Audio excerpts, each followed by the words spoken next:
yo soy Mercedes Richter, psicóloga clínica. El día de hoy, ya que estamos en el mes de mayo, ahí les voy a dar un dato interesante que me acaban de decir, pero antes voy a presentar a la invitada. Pero haciendo honor al mes de mayo, que también viene el mes de la madre, es el Día de la Madre, pues tenemos una invitada muy especial que nos va a estar hablando acerca de la salud mental durante el proceso de embarazo o en la planificación de embarazo o incluso después y cuando ya nos convertimos en mamás. Así que tenemos el honor de tener a la doctora Anita Reyes. Ella es médico psiquiatra, pero está especializada en psiquiatría perinatal. Así que, doctora, bienvenida. Muchas gracias. ¿Qué tal está? Qué gusto tenerla por acá. Gracias, muchas gracias por la invitación. Realmente ahorita que estábamos hablando antes de empezar a grabar, yo no sabía que existía como esta especialización en psiquiatría perinatal, ¿verdad? Porque quiera que no, las hormonas y toda la parte de la salud mental, en la parte del embarazo, incluso cuando uno está preparándose para tener un embarazo, pues influye mucho, ¿verdad? Me gustaría que nos comentara un poquito acerca de esto. Sí, de hecho ya de por sí las hormonas rigen mucho de la conducta en una mujer en etapa reproductiva, ¿verdad? Desde todo el ciclo menstrual y sobre todo en el embarazo empiezan a haber muchos cambios, algo que llamamos neurohormonas, generan cambios a nivel cerebral que pueden llegar a ser permanentes y algunos van a ser temporales. Estos cambios neuronales que van a tener es como una poda sináptica que hace que puedan haber nuevas conexiones sinápticas y esto que va a llevar a tener lo que llamamos como la conducta materna. Entonces va a ser todo un proceso de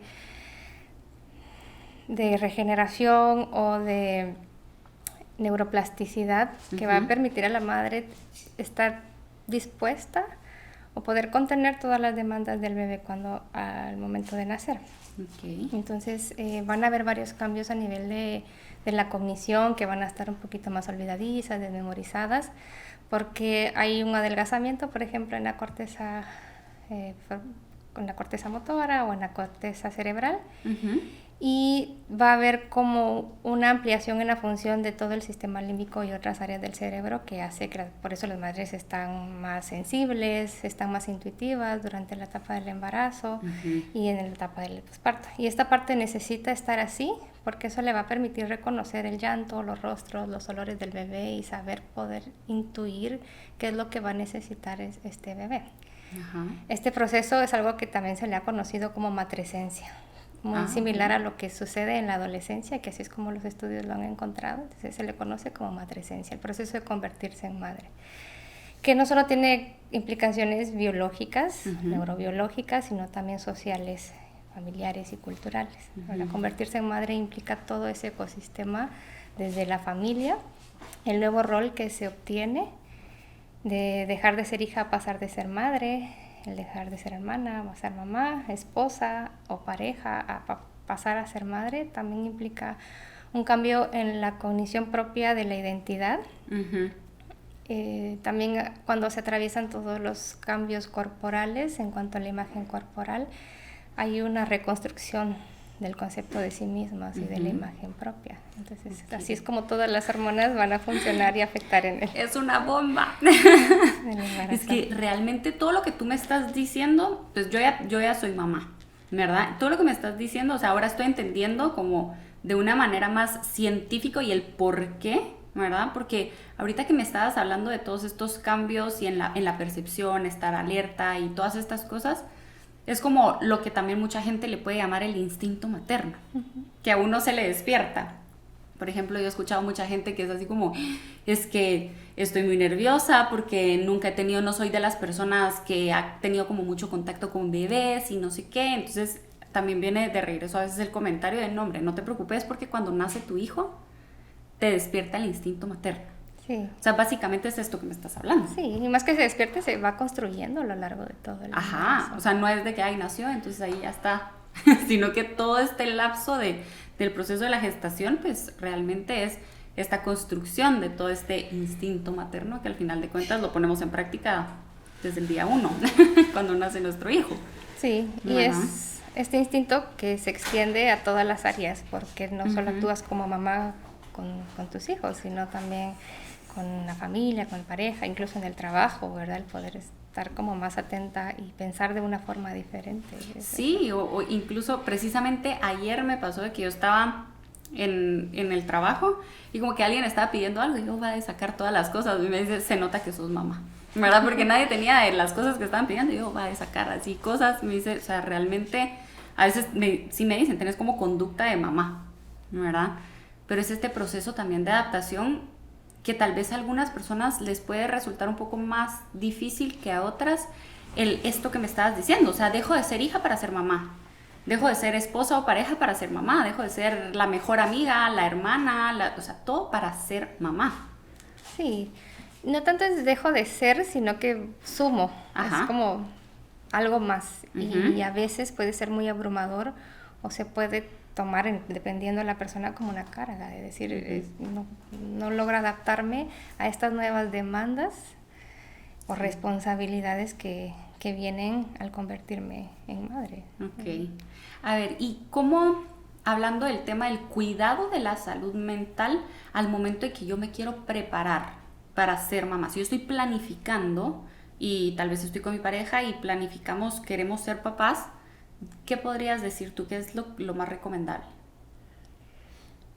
Bueno, fuera de todas las preparaciones físicas desde la alimentación, la nutrición y la suplementación, en cuanto a mentalmente o emocionalmente, es revisar bien cuáles fueron nuestros procesos de crianza y cuál es nuestra idea de lo que es familia, hablar con la pareja, cuáles son las expectativas, los roles que se quieren jugar, ¿verdad? Que estoy dispuesta a negociar y a no negociar, la corresponsabilidad, que es algo que se está hablando mucho ahora, que ya no es solo ayudar en la casa o ayudar en la maternidad, sino ser corresponsables de dividir las mismas cargas.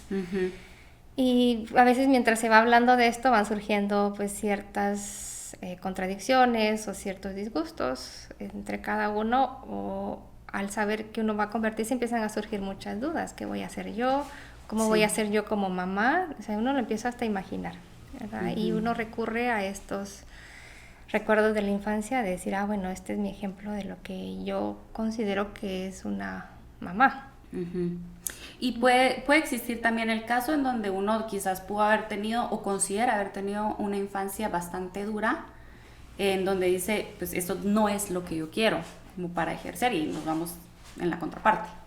Sí, y de hecho varias cuando consultan es, voy a convertirme o quiero tener un bebé, pero no quiero que me pase lo mismo o no quiero volver a hacer lo mismo, y es como empiezan el proceso terapéutico de autoconocimiento, de poder reparar esas heridas, o sobre todo si hubieron eventos adversos en la infancia o trauma en etapas tempranas, poder reparar esas heridas y romper patrones y cambiar toda la historia familiar, ¿verdad?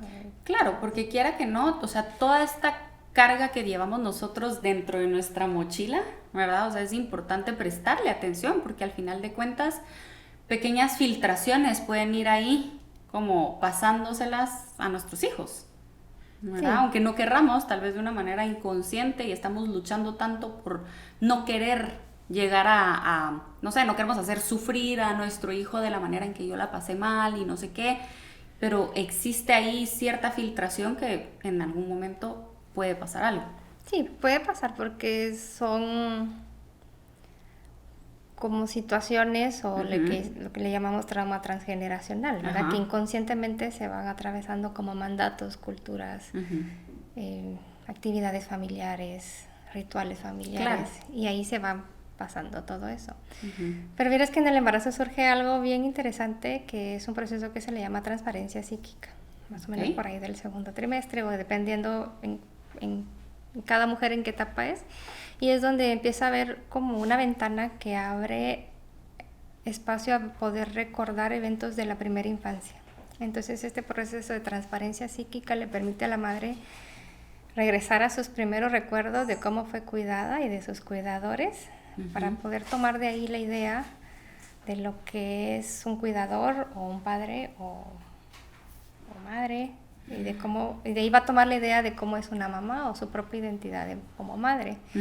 Cuando ha habido pues una infancia común, para no decir normal, o una infancia segura, pues va a tener una buena idea de cómo es una madre. Pero cuando han habido traumas, y no específicamente propios de la madre, ¿no? Si cualquier otra situación, eso puede generar mucha inseguridad y mucho malestar emocional, pero a la vez es una oportunidad para poder revisar esos recuerdos que estaban reprimidos, trabajarlos y poderlos sanar. Entonces, incluso se puede hacer antes del embarazo, si alguien decide tener esa terapia, pero durante el embarazo se va a dar este proceso natural.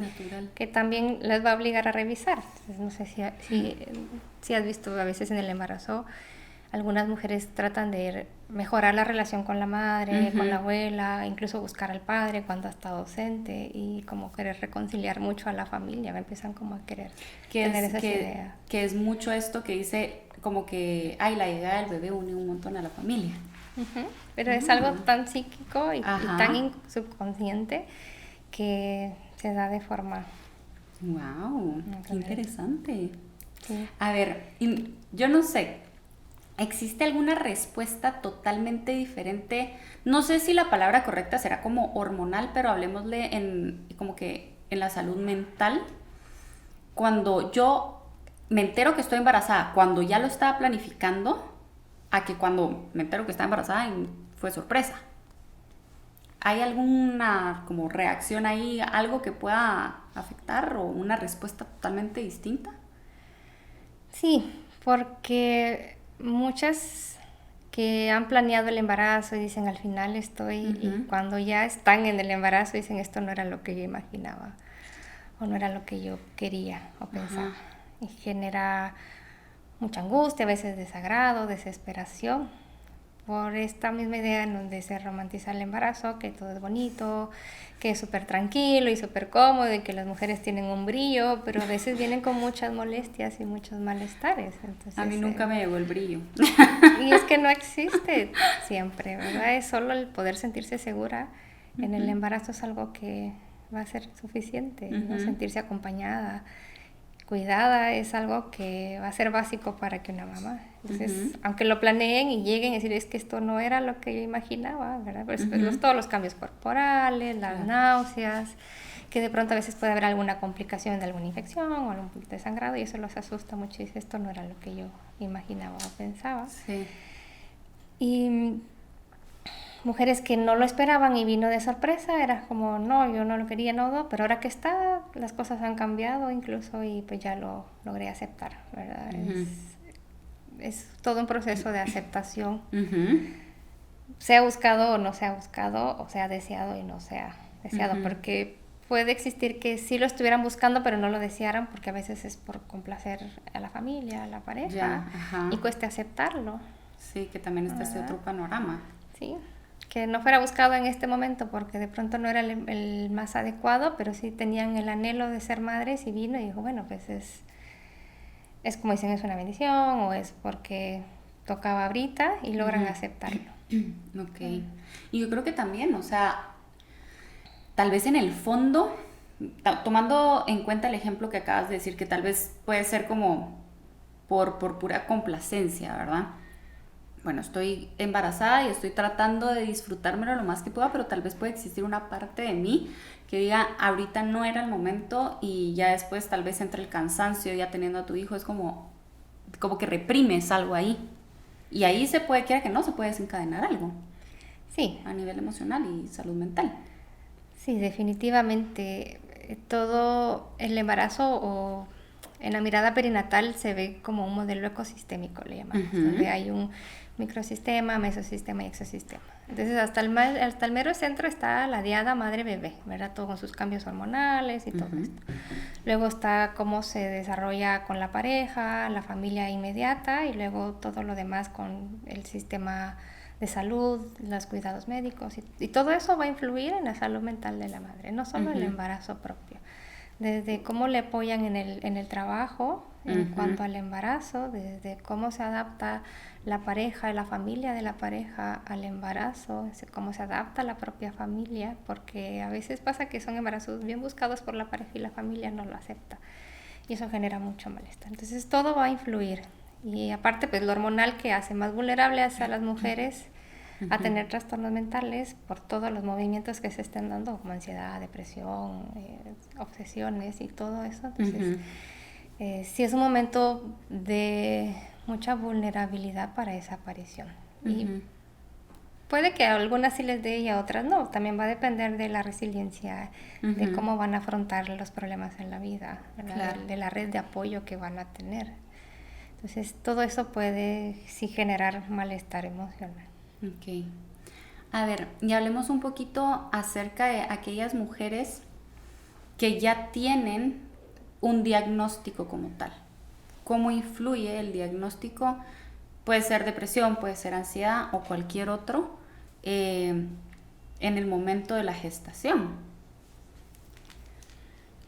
Puede ocurrir dos cosas, que hayan exacerbaciones o que hayan recaídas durante el embarazo por los cambios hormonales, o que durante esa etapa de embarazo se puedan estabilizar o llegar a remitir algunos síntomas.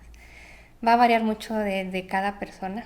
Entonces, por ejemplo, personas con trastorno bipolar, que a veces es como lo que más da miedo, ¿verdad? Sí. Pero se reportan muy pocas crisis en el embarazo, siempre y cuando mantengan tratamiento, pero incluso algunas que deciden suspender el tratamiento, que pues no lo he recomendado, pero pues eso es una decisión que se respeta, llegan a tener crisis muy leves, pero van a haber otros casos donde pues, sí la van a pasar muy mal en el embarazo. Entonces, ahí donde influye todo el psiquismo de la persona, de cómo camina hacia la maternidad, si va a ser algo estresante o algo buscado, porque hacen un esfuerzo mayor por querer estar bien, ¿verdad? En el embarazo todas las mujeres dicen, no, yo trato de estar tranquila porque le va a hacer mal al bebé. Entonces es un esfuerzo mayor de querer como esto.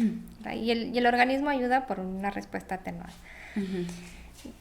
Si ya tienen tratamiento, muchas deciden quitar el medicamento o suspenderlo cuando se enteran del embarazo, y no es lo más recomendable, porque eso sí puede desencadenar crisis. Justamente eso te iba a preguntar, porque realmente hay muchas personas que le tienen miedo como a muchos fármacos a lo largo del periodo de la gestación, ¿verdad? Pero, o sea, es mejor continuar con porque que yo sepa, existen medicamentos que puedes seguir tomando aún así estando embarazada. Sí, que pueden ser, por así decirlo, compatibles con la gestación.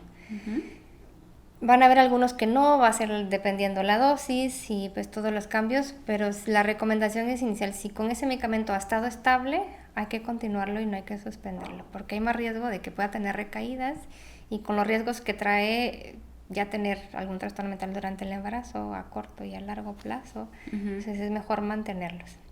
Desafortunadamente con pacientes o mujeres que tienen trastornos mentales, los embarazos no llegan a ser planeados. Entonces surgen de sorpresa y se van enterando semana 8, semana 12, por ahí pues ya se dio toda la embriogénesis y pues ya hubo exposición.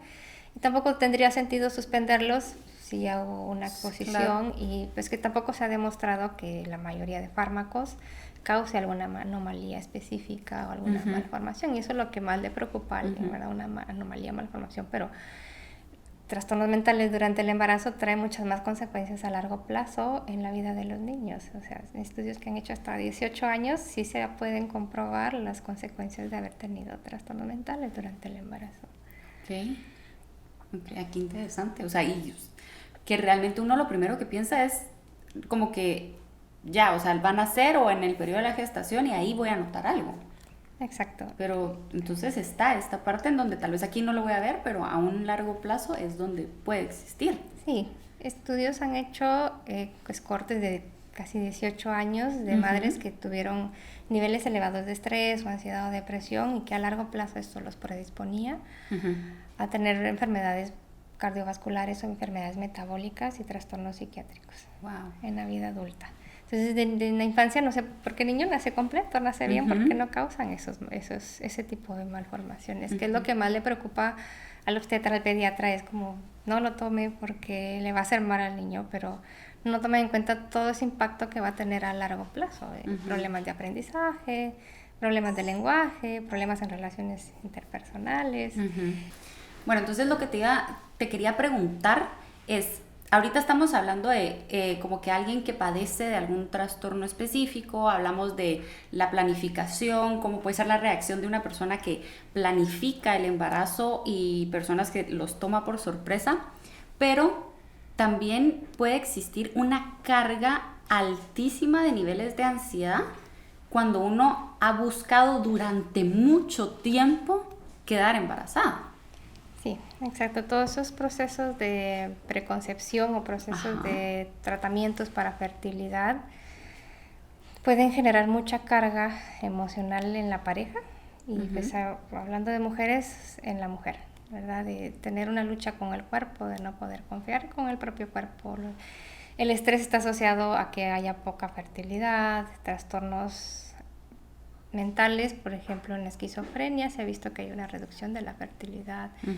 Trastorno bipolar no tanto, pero los propios medicamentos que utilizan pueden generar cambios metabólicos y estos alterar la fertilidad de las mujeres. Entonces, pues esa carga de estar buscando, tanto como depresión o algo, por medicamentos no es que afecten, pero sí estados depresivos, pues alteran todo el sistema inmunológico y todo un proceso inflamatorio, igual la ansiedad, niveles elevados de estrés y hace pues que se pueda suprimir la fertilidad, ¿verdad? Porque en los tiempos de antes, cuando había momentos de mucho estrés, no podían quedar embarazadas porque no había cómo sobrevivir, ¿verdad? Entonces se tenía que dar todo un ambiente cómodo para que pudieran concebir, claro, desde los tiempos de antes. Entonces sí va a afectar. Aparte, muchos de los medicamentos que utilizan para inducir ovulación o para hacer esas fertilizaciones generan como efectos secundarios síntomas de ansiedad o síntomas depresivos. Entonces, no solo ya la están pasando mal y someterse a esos tratamientos genera aún mucho más malestar. Y muchas han dicho, sí, siento que no me aguanto y que no aguanto a nadie, mientras estoy con esto y atravesar todo eso y que al final no se dé un embarazo. Es muy frustrante y muy doloroso para la familia. O incluso puede estar este panorama y puede estar el panorama en donde he tenido unas cuantas pérdidas que al momento en donde vuelvo a tener como que la oportunidad de quedar embarazada, como que no me quiero ni mover, ¿verdad? Es una carga emocional y ansiosa bastante grande. Sí, y no solo por parte de la mujer, a veces también la familia, claro, o el sistema médico que puede decir, como costó mucho, solo reposo, y el reposo es algo muy desgastador para la mujer, el sentir que no puede hacer nada, que tiene que estar solo eso, y quiere hacer más cosas y no puede, y a veces no es tan necesario estar todo el tiempo en reposo o no hacer nada, ¿verdad? Sino permitirle hacer cosas en la medida de lo posible, en lo que puede, y se siente muy observada, decir, cualquier cosa que yo haga puedo provocar que pierda el bebé, o si no se da va a ser mi culpa. Eso, entonces, justamente eso te iba a decir, o que incluso después, no sé, empezás a hacer un poco de actividad y puedes tal vez tener una pérdida, pero no tiene absolutamente nada que ver con la actividad que tú hayas hecho, pero automáticamente como que la culpa se la queda a uno. Sí, y se la quedan y aparte se la echan. Es que no lo quería decir, pero sí, es cierto. Es que es cierto, y o sea, uno de los planes o de los objetivos de mejorar la salud mental en las madres es dejar de ponerles cargas, es dejar de querer que ellas estén a cargo de todo, que ellas sean las responsables de todo. Porque pueden decir, sí, ve al psicólogo, ve a terapia, pero todo lo demás no deja de existir, desde las cargas económicas, familiares, escolares, eso sigue. Incluso desde niveles políticos existe esta poca perspectiva de género que pueda proteger a las mujeres que deciden ser madres. Entonces sí hay mucha culpa que se va a sentir desde el embarazo. Es un acompañante fiel de todo lo que pase, va a ser esto, ¿verdad? Sí. Que porque fui al baño, que porque me comí unos tacos en la calle. O sea, todo eso va a generar malestar, ¿sabes? Porque todo eso, si algo pasa, es que algo hiciste mal. Exacto. Y no siempre va a ser así. Y qué lindo que digas esto, ¿verdad? Porque yo creo que, pues, no sé, tal vez van a haber personas que van a estar viendo este podcast y les va a ayudar muchísimo escucharte a ti, poder decirles esto, ¿verdad? A ver, antes de pedirte recomendaciones, 3 recomendaciones para las personas que nos están viendo. Por ahí al inicio les dije que había un dato curioso que yo tampoco sabía. Contanos un poquito acerca del día que se celebra ahorita en mayo, no el Día de la Madre. Sí, no es el Día de la Madre, pero pues, justamente cae en el mes de mayo. Y es que a partir del 2016-2017, una organización internacional empezó a abocar por un Día Mundial de la Salud Mental Materna. Y se llegó al consenso de que se celebrara el primer miércoles de mayo. Entonces en este año cayó el 1 de mayo, que fue esto, pero se extiende y varias organizaciones a nivel internacional hacen actividades a lo largo de toda la semana. Entonces lo llamamos la Semana Mundial de la Salud Mental Materna. ¡Qué lindo! Entonces, donde hay muchos foros, muchas ponencias, actividades, testimonios de pacientes que pueden ser en línea, algunos pueden ser presenciales en diferentes países, para generar conciencia acerca de las cargas mentales que tiene una mujer cuando se convierte en madre, y también visibilizar que es muy frecuente tener trastornos mentales en el embarazo y en el posparto, pero que no se habla de eso porque da miedo o da vergüenza hablar, ¿verdad? Claro. De sentirme mala madre porque no logro cumplir esas expectativas. Entonces el motivo de esta celebración es desmitificar todo esto, de que todo es tan bonito y que también puede ser difícil, y que poder encontrar momentos también de disfrute y de placer dentro de la maternidad, ¿verdad? Al quitar esas cargas se puede disfrutar mejor. Ok, qué lindo. A ver, 3 recomendaciones así cortitas para poderles dejar ahí algo a las personas que nos estén viendo. Sí, para las madres creo que es bien importante hablar de sus embarazos, hablar de su maternidad, conectar con personas que sientan que puedan escucharlas, y a veces es lo único que necesitan, ser escuchadas. Tal vez no quieren consejos o que les digan qué hacer, solo poder descargar y ser escuchadas es conectar con alguien. ¿Sí? Buscar actividades al aire libre ayuda muchísimo a las madres, tomar baños de sol, salir a caminar en la naturaleza, o actividad física, que también es posible que se pueda, ¿verdad? Y la alimentación es bien importante. Todos esos nutrientes van a ayudar a que el cuerpo también se mantenga regulado y sentirse bien o con más energía durante el embarazo.